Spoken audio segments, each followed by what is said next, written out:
Welcome to our deep dive today. You've sent over some really fascinating stuff about the rosary. Yeah. We're going beyond just how to pray it and Right. looking at what this guide you shared, Oh. pasted text, calls a deeper meaning. The rosary as a map for your whole life. I have to admit, that idea really grabbed my attention. It is a fascinating concept. Hmm. The guide suggests the rosary isn't just a devotional tool, Right. but it mirrors the stages of life, Right. reflecting both a human journey and God's presence within that. And what's even more interesting is that it's not purely Catholic, right? The guide points to connections with Jewish tradition that are much older. Exactly. But before we get into that, Sure. it's worth noting the foundation of the rosary is very much rooted in Scripture. Mm-hmm. Even the Hail Mary, which we might think of as distinctly Catholic, Yeah. comes directly from Luke's gospel. Oh, that's right. Yeah. I remember those verses now. Luke 1.28 and 1.42. The angel Gabriel's greeting to Mary, Right. and then Elizabeth's words when Mary visits her. And that grounding in Scripture is significant. Yeah. It suggests the rosary isn't just made up words, but echoes the core of Christian belief, Mm-hmm. giving it symbolism even more weight. That makes sense. Okay, so we've got the Hail Mary as a building block. Yeah. But then there are all these mysteries. Right. Joyful, luminous, sorrowful, glorious. Mm. I remember learning them growing up, but honestly, it was more memorization than meaning back then. Well, and that's where this guide gets really interesting. Okay.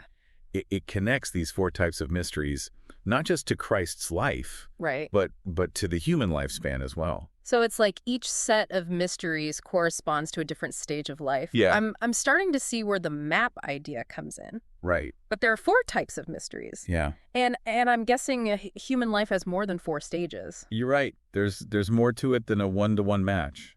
Okay. This is where the guide brings in another layer. Okay. The 5 daily prayer times in Jewish tradition. Okay. It argues that these line up perfectly with the rosary's 5 decades. Okay. 5 prayer times, 5 decades. Are we about to blow some minds here with hidden connections? Because I'm ready for it. Well, let's see if you find it convincing. Okay. We start with morning prayer, which the guide links to childhood, Okay. a time of new beginnings, full of potential. Yeah. Sound familiar? Totally. It's like that wide-eyed wonder kids have. Everything's fresh and exciting. Yeah. And I'm guessing that links to the joyful mysteries, right? That's right. The whole birth of Christ, the sense of newness. Well, but the guide goes deeper than just symbolism. Okay. It suggests that by reflecting on the joyful mysteries during this stage of life, we can actually tap into that childlike wonder, Right. that openness to God's grace, Yeah. which we often lose as adults. Wow. I hadn't thought of it that way before. So it's not just about remembering happy events, Right. but about cultivating a certain attitude. Exactly. That's pretty cool. It is, isn't it? Yeah. And as we move through life, that idea of cultivating an attitude appropriate to the stage Right? becomes even more important. Okay. Yeah. Let's take midday prayer, for example, Okay. which the guide links to adolescence. Oh, adolescence. Mm-hmm. The time of figuring yourself out. Yeah. Trying to find your place in the world. Right. Sometimes a little rough around the edges, maybe. Absolutely. And the guide pairs this stage with the luminous mysteries, Okay. which focus on Christ's public ministry, Okay. his teachings, his miracles, Mm-hmm. things like the baptism in the Jordan, the wedding at Cana. So it's not just about the events themselves, Right, but yeah. what they represent. Exactly. Like stepping into your own purpose. Yeah. Just as Jesus said, I am the light of the Yes. world. Precisely. It's a call to reflect that light. To let your true self shine through, Yeah. even amidst the challenges of adolescence. Right. The guide uses a phrase I found quite striking. Okay. Luminous mysteries for illuminating years. That is a good one. Okay. I'm hooked. Yeah. Let's keep going. What's next on this lifespan map of ours? Well, if adolescence is about finding your light, Yeah. then evening prayer, according to this guide, corresponds to early adulthood. Okay. A time when those big life choices start coming into play. Career, relationships, Right. maybe even starting a family. Oh, yeah. That's when things start to feel really real, isn't it? Yeah. All that potential from childhood, Yeah. the figuring things out of adolescence. Yeah. Now it's time to actually do something with it. Yeah. Can be exciting, but also a bit intimidating. Exactly. And this is where the guide brings in the sorrowful mysteries. Okay. Now, I know that might sound a little counterintuitive at first. Yeah, I was going to say.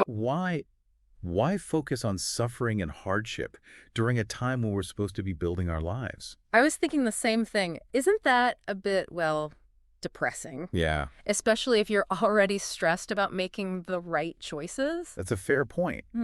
But the guide argues that reflecting on Christ's passion, his agony in the garden, Right. his crucifixion, can actually be a source of strength during those difficult times. Okay. It's about recognizing that even in the face of suffering, there's a deeper purpose at play. Okay. I'm starting to see where they're going with this. Yeah. It's not about wallowing in sadness, Right. but about finding meaning in hardship. Like Sure. even if things aren't going perfectly, Sure. there's still a plan. Yeah. And I can draw strength from Christ's example. Precisely. The guide uses a quote from Luke 22.42 that really stuck with me. Not my will, but yours be done. Oh, wow. It's about surrendering our need for control, accepting that sometimes we have to go through difficult things in order to grow. That is a powerful quote. And honestly, it is something I've struggled with, especially in this stage of life. Yeah. Wanting to have it all figured out and getting frustrated when things don't go my way. Yeah. Maybe I need to spend some time with those sorrowful mysteries. Well, and maybe that's the point of this whole rosary as a map concept. It's giving us tools to navigate different seasons of life. Right. Speaking of which, let's move on to night prayer, Okay. which the guide connects to middle adulthood. Okay, so we've moved past those early adulthood hurdles where we're more settled, maybe have a family. What's the focus at this stage? This is where the guide emphasizes reflection, Okay. perseverance, and the recognition that our actions shape our legacy. Right. It's not just about what we accomplish, but the kind of people we become. Right. The impact we have on those around us. So it's less about the outward striving of early adulthood Yes. and more about the inner work. Exactly. The guide reminds us that we're not meant to go it alone. Okay. It quotes Philippians 4.13, I can do all things through Christ who strengthens me. It's interesting thinking back on those different mysteries. Yeah. It does feel like a progression. Like each stage builds on the one before it. Yeah. First, we're embracing joy and wonder. Right. Then stepping into our purpose. Then learning to surrender to a higher power. Yes. And now it's about finding strength in that connection. Right. Realizing we're not doing it all on our own.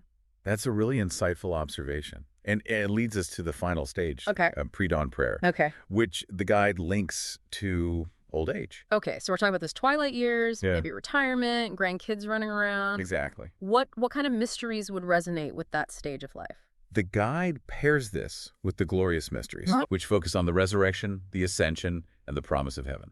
That makes sense. It's about looking back on a life well lived, Yeah. finding solace in faith, and having hope for what lies beyond. Exactly. The guide highlights John 11.25, I am the resurrection and the life. It's a powerful message of comfort in the face of mortality. Yeah. A reminder that even in our final chapter, there's still so much to look forward to. I love that. It really ties together the whole cyclical nature of the rosary and the cycles of life itself. You're right. It's not a linear journey, Right. but one of constant growth, Yeah. reflection, and renewal. Yeah. And the rosary, with its repetitive prayers and meditative mysteries, Yeah. provides a framework for navigating those cycles with intention and grace.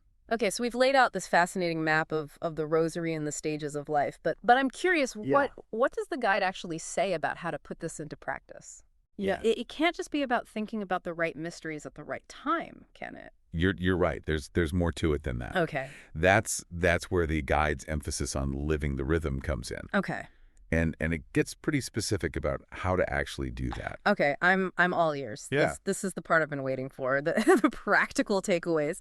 So tell me, how does the guide suggest we actually weave this concept of the rosary as a map into our daily lives? Well, it starts with intentionality. It's not just about reciting the prayers, Right. but but about actively choosing a mystery to focus on each day. Mm-hmm. One that resonates with your current needs and the stage of life you're in. So, like, if I'm feeling overwhelmed with decisions in my early adulthood, Yeah.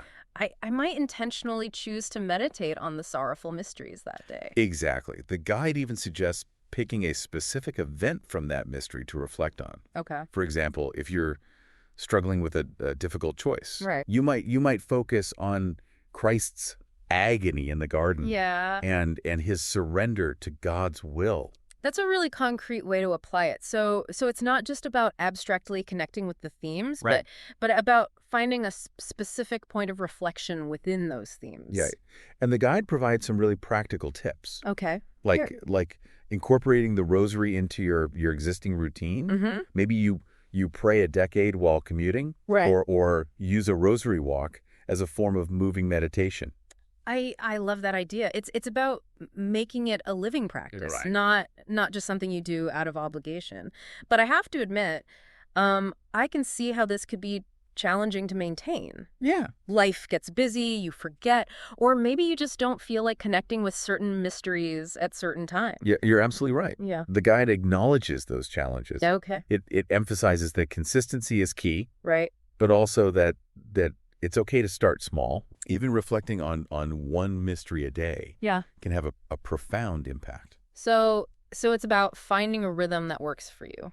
Yeah. Not about forcing yourself into a rigid structure. Yeah.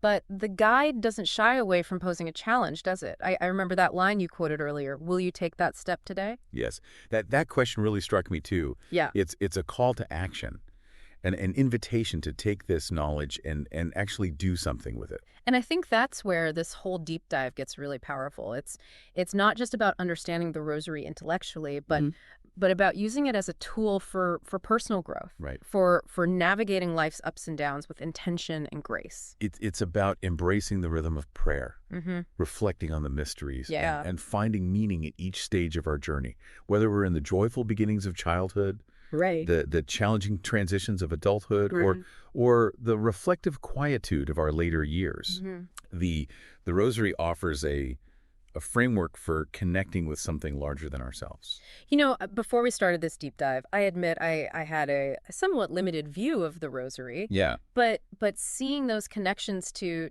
older traditions, to universal human experiences, Right.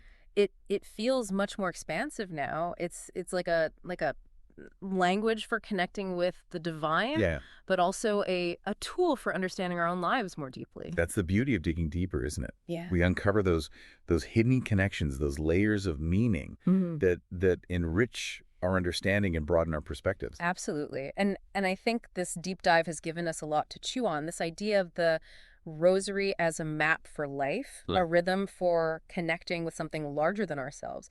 It's pretty profound. I'm curious to see how it resonates with you, our listener, and what steps you might take to incorporate it into your own life.